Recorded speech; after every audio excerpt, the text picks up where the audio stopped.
Contact light. Okay, engine stop. ACA at a descent. Mode control both auto, descent engine command override off. Engine arm off. 13 is in. We copy you down, Eagle. Houston, Tranquility Base here. The Eagle has landed. Roger, Tranquility. We copy you on the ground. You got a bunch of guys about to turn blue. We're breathing again. Thanks a lot. And we're getting a picture on the TV. There's a great deal of contrast in it, and currently it's upside down on our monitor, but we can make out a fair amount of detail. Okay, Neil, we can see you coming down the ladder now. Sunday, July 20th, 1969.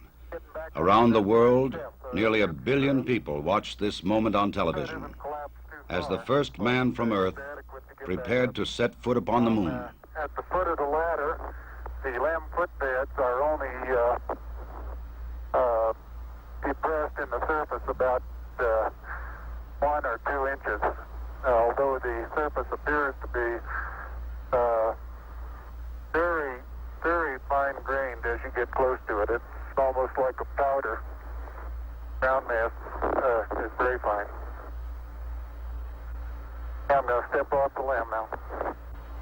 That's one small step for man, one giant leap for mankind.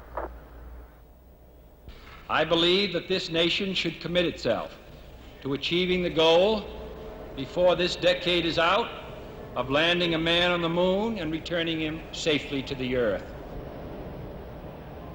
All that we have accomplished in space, all that we may accomplish in days and years to come, we stand ready to share for the benefit of all mankind. As we explore the reaches of space, let us go to the new worlds together, not as new worlds to be conquered, but as a new adventure to be shared. Since the earliest time, man has imagined this moment, the moment when his fellow man would make the first journey to the moon. Now the time had come. In the 6th decade of the 20th century, the ancient dream was to become a reality.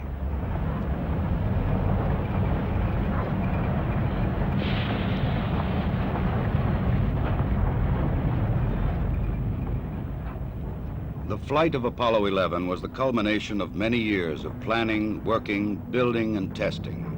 Thousands of people had contributed toward this day of accomplishment. The great Saturn V rocket and the complex Apollo spacecraft had been assembled together and moved to the launch pad. The equipment and techniques and personnel had been proved in earlier missions, and now they were ready. The astronauts chosen for this mission had flown it many times in ground-based simulators. They had all been in space before. They had trained carefully and well, and now they too were ready. Astronaut Michael Collins would pilot the Apollo Command Module.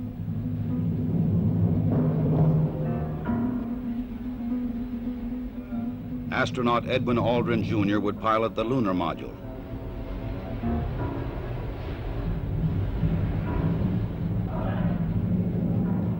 And astronaut Neil Armstrong would serve as mission commander. Armstrong would be the first man to step upon the moon.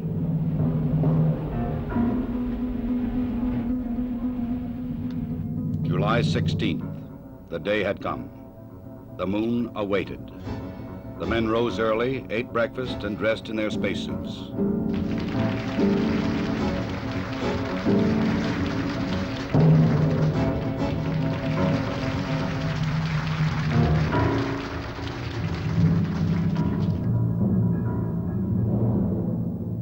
Other astronauts had made this journey to the launch pad, but never with such anticipation. 9:32 a.m., July 16th.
3 hours later, the Apollo command module moves forward to extract the lunar module from the third stage of the launch vehicle.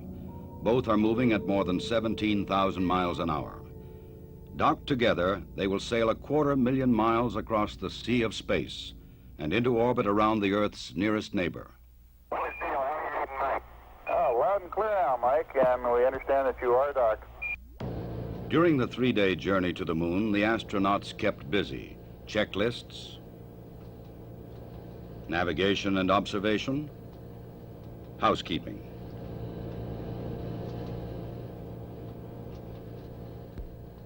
They must work in a weightless environment, keeping their spacecraft and themselves in good condition. Data must be collected and reported. Experiments must be performed, including photography both inside and outside the spacecraft.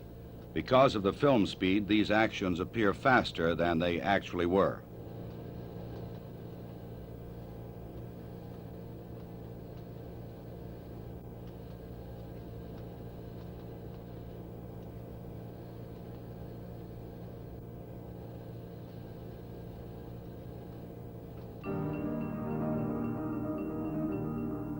July 19th.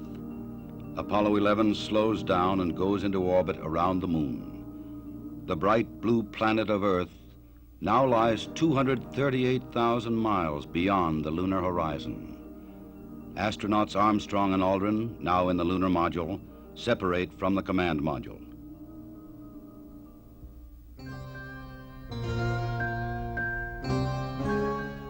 Astronaut Collins remains behind. Preparation for the lunar module descent to the moon now begins.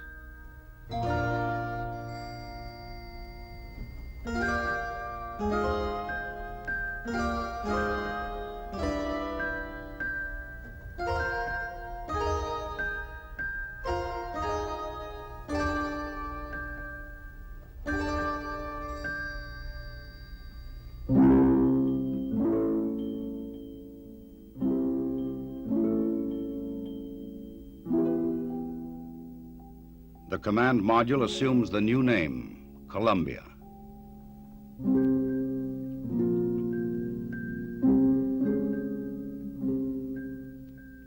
The lunar module will be called the Eagle. From Columbia, Michael Collins' camera sees bright rays of the sun reflecting patterns of color from the surface of the Eagle. In this strange metallic bird rides the ancient and endless dream of all mankind.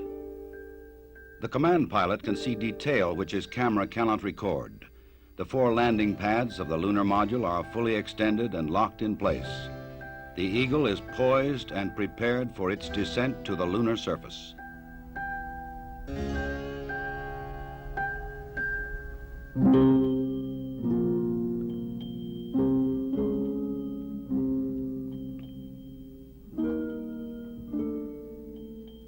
The moon landing craft rocket engine fires to slow it down and to place it on the pathway to the landing site in the Sea of Tranquility.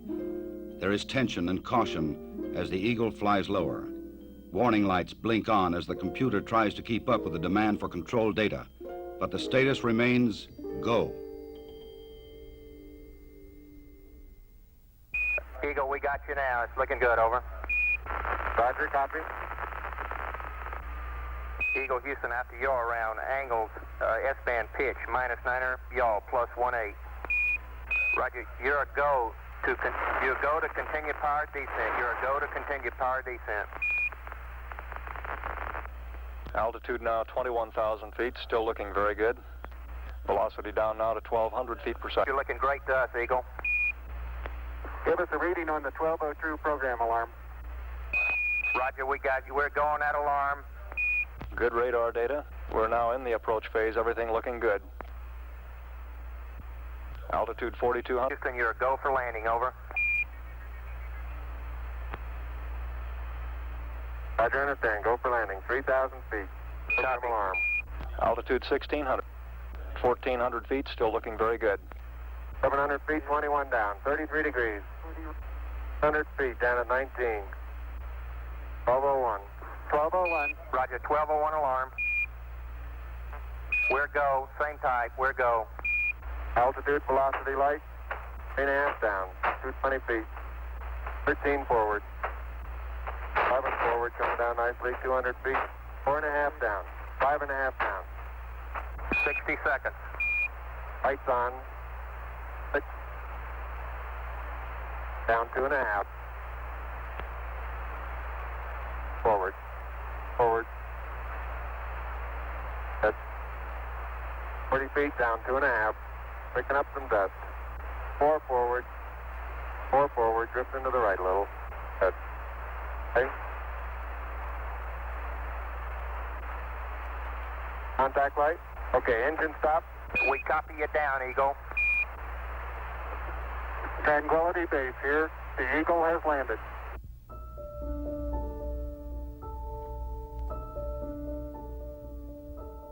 Through the window of the Eagle, Armstrong and Aldrin see what no human eyes have ever seen before.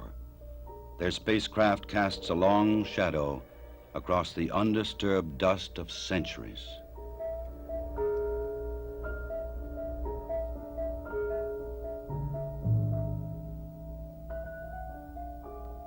Seven hours after landing, after careful preparations for later ascent were completed, Armstrong opens the Eagle hatch and begins his climb down to the surface.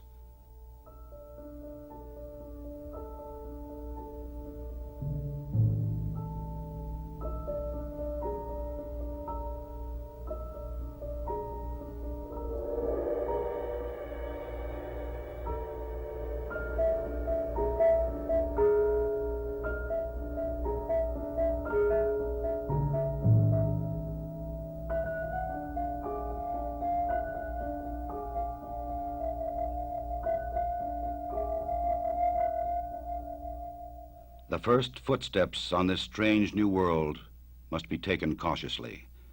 The moon has only 1/6 the gravity of Earth. The nature of its surface was still unknown.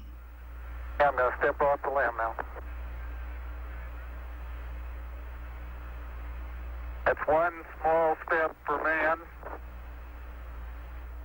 one giant leap for mankind.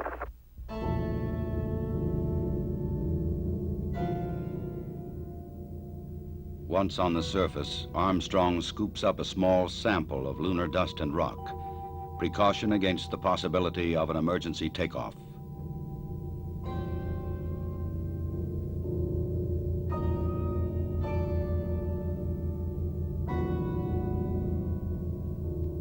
According to plan, astronaut Aldrin now descends from the Eagle. He and his equipment would weigh 383 pounds on Earth. Here, they weigh about 66 pounds.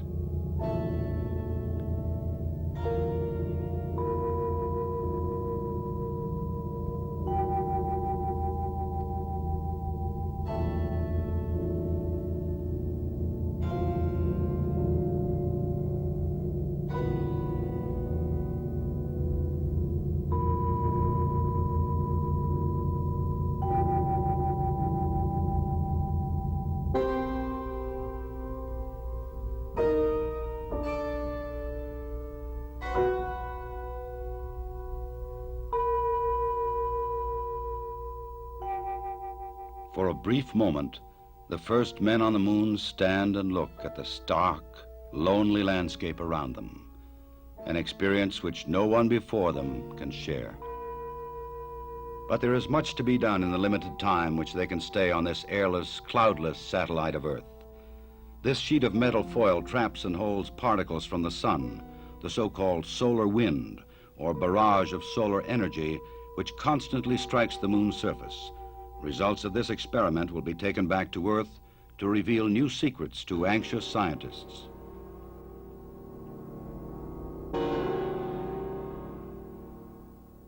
An American flag is left behind on the moon, together with medals honoring American and Soviet spacemen who lost their lives in earlier space tests, and a small disc carrying messages of goodwill from 73 nations on Earth.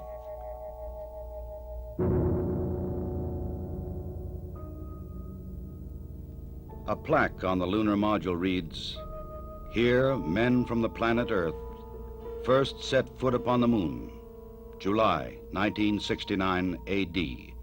We came in peace for all mankind. Through a specially made television camera, viewers in many nations on Earth were able to watch the astronauts as they walked and worked on the moon. Despite the bulky spacesuits and the backpacks containing oxygen, temperature control, and communications equipment, the Apollo 11 crew found they could move easily about the surface.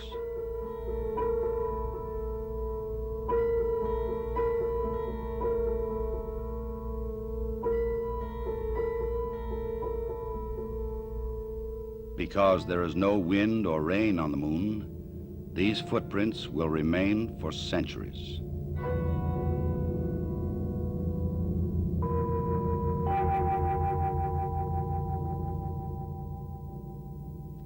In addition to collecting rock and soil samples, the explorers leave behind a seismometer.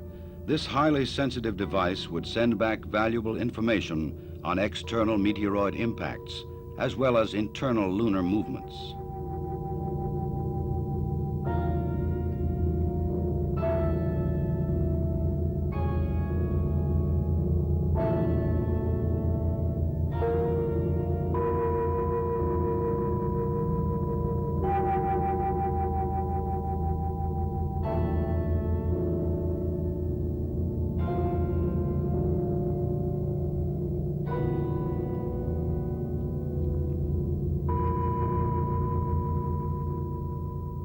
A 100-prism laser reflector would help man to measure the exact distance from Earth to Moon to an accuracy of 6 inches.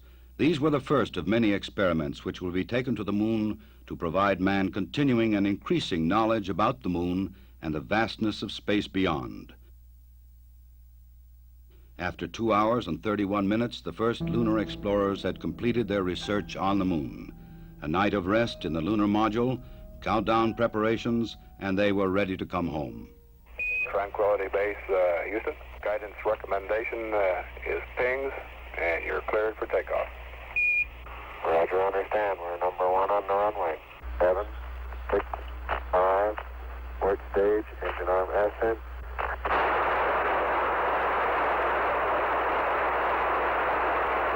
Beautiful. Very smooth. Very quiet ride. There's that one crater on there.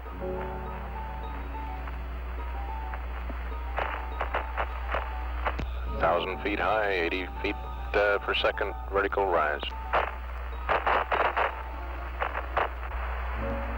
Eagle Houston, you're looking good at 2. Ping, zags, and misspin all agree. I'm going right down US 1. Eagle Houston, going right down the track. Everything's great. Horizontal velocity approaching 2,500 feet per second. Roger. Some 120 miles to go until insertion. July 21st. The Eagle and its 2-man crew lifted off the Moon perfectly and climbed slowly to rendezvous and dock with the mothership, Columbia.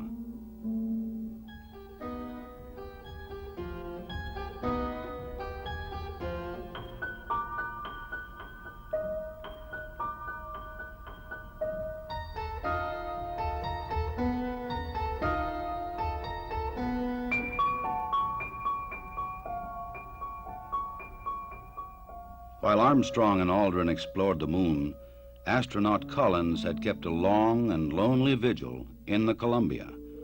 The approaching Eagle was a welcome sight.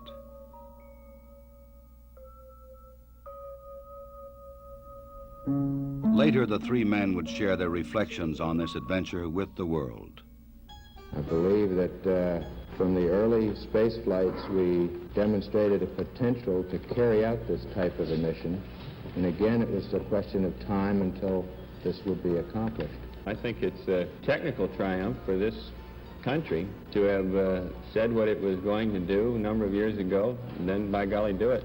The relative ease with which we were able to carry out our mission, which, of course, came after a very efficient and a logical sequence of flights, I think that this demonstrated that we were certainly on the right track when we took this commitment to go to the moon. I just see it as a beginning of a new age.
Once again, the bright blue planet of Earth rises over the lunar horizon. For those who had witnessed man's landing in the Sea of Tranquility, the moon would never again appear quite the same.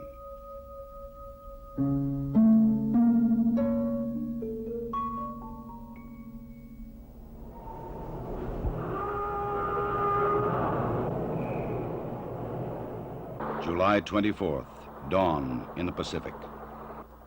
Apollo blazes across the heavens, coming back to Earth at 25,000 miles an hour.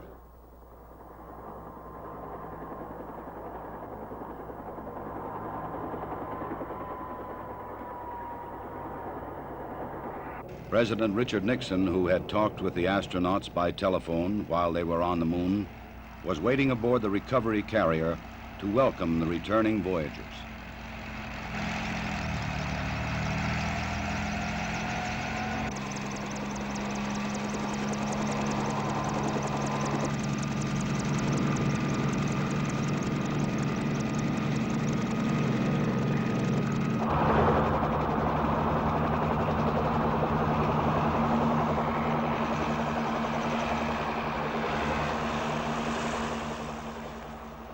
The president later expressed the nation's response to this historic mission. Some way, when those two Americans stepped on the moon, the people of this world were brought closer together.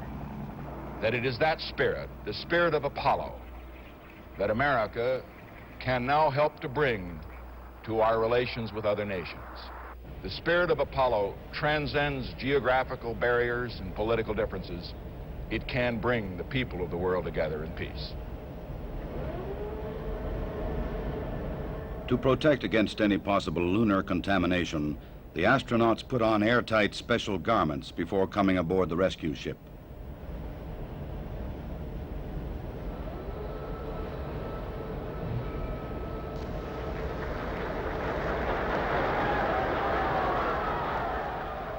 They transferred directly from the helicopter to a mobile quarantine van, in which they would be flown back to the Manned Spacecraft Center in Houston, Texas.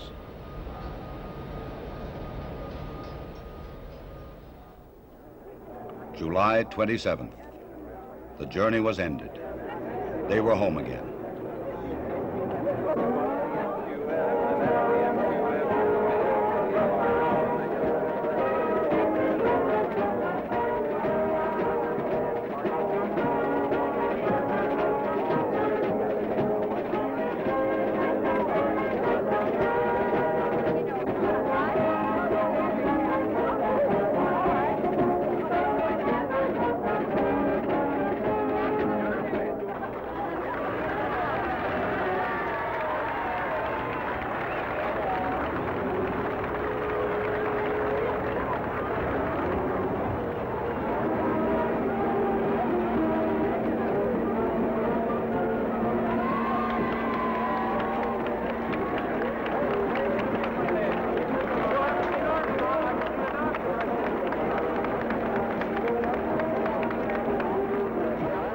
Ahead lay 3 weeks of isolation, medical tests, and mission debriefings. Then visits to major cities of America and abroad. The details of their unique mission would be relived and remembered so that others might learn what they had learned, and that future travelers in space might build upon their experience.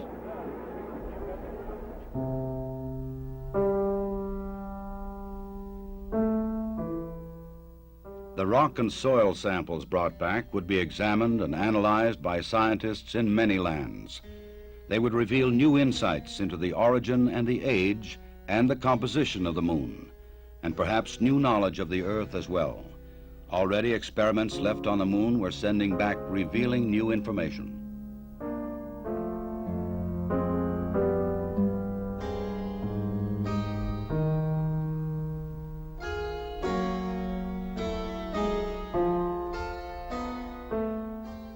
The mission was successfully completed. The Eagle had landed the first men on the moon, and Columbia had returned them safely to Earth. Wherever man journeys tomorrow across the ocean of our universe, history will remind him that Apollo 11 was mankind's first encounter with a new world.